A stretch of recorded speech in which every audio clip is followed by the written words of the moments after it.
Hey channel members, let's get into the dish on this week's episode of Kail's Baby Mama's No Dramas podcast. I really want to show off this outfit though. I love it so much. It's so fun. Listen, the top is Shein, pants are from Zara. Don't recommend contributing to fast fashion.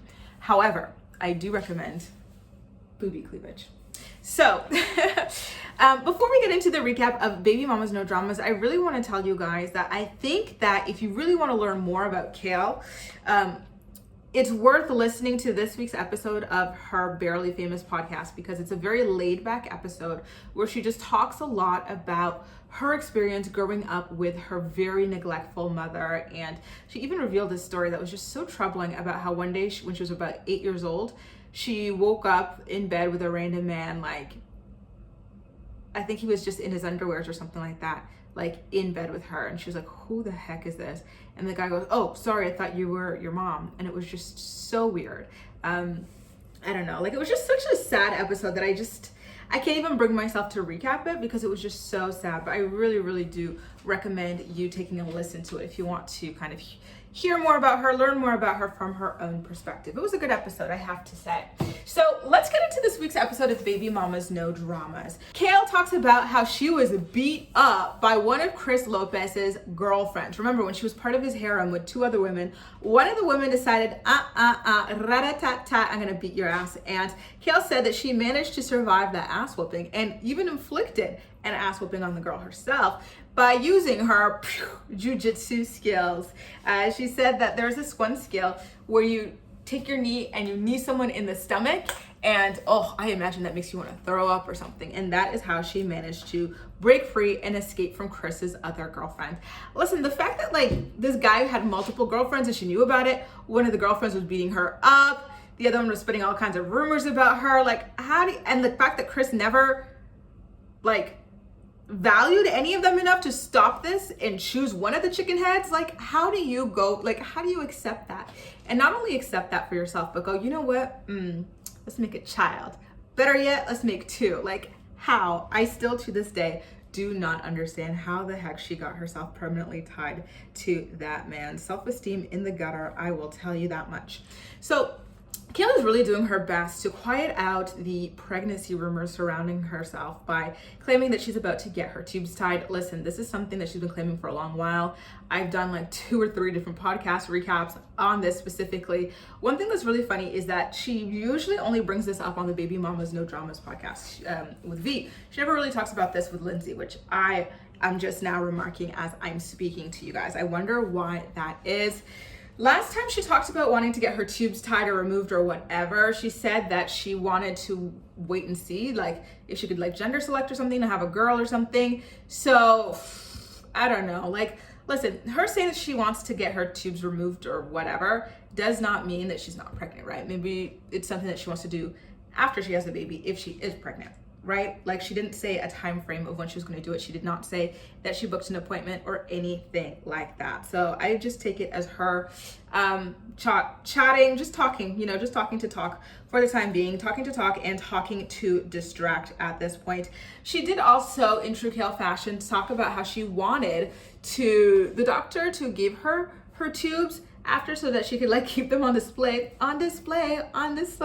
in my Teresa Giudice voice in her house in like a jar or something like that, just to remind her that she is done having kids, which I thought was kind of odd, but we'll see if they manage to do that for her. I personally don't see them doing that for her. It just seems very odd. I don't know, like when I got my like wisdom teeth pulled out, like when I was younger, I got them, but like I feel like teeth, and I still have them at my parents' house, which is crazy.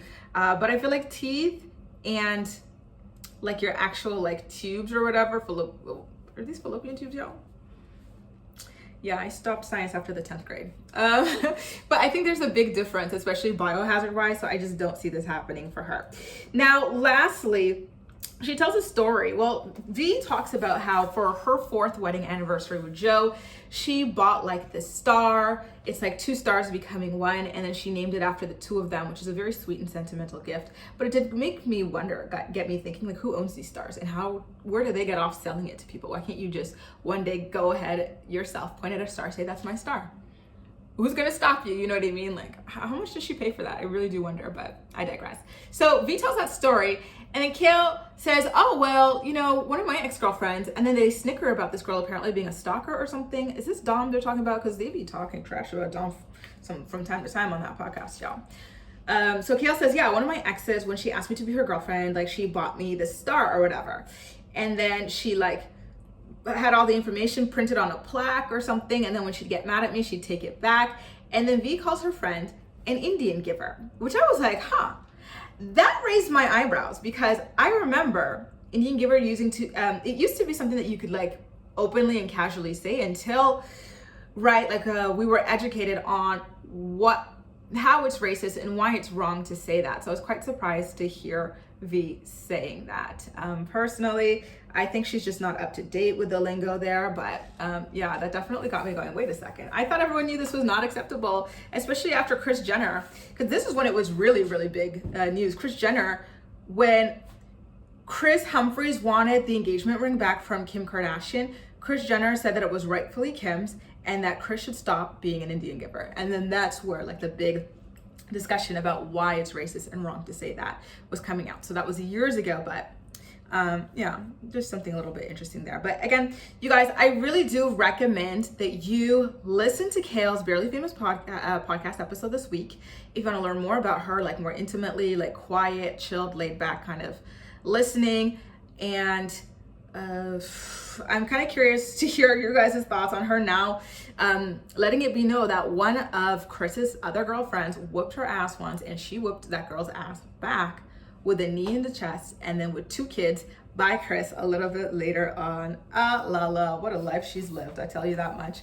Guys, let me know what you think about all of this. And this video is going to be going out later to my regular subscribers. So if you're a regular subscriber and you'd like to get videos like this earlier, podcast recaps, make sure to hit that join button down below to join us over on the other side, where we do things early sometimes, and we also get into more personal stories as well. You guys, that's all for now. Thank you so much for watching, and I'll see you next time.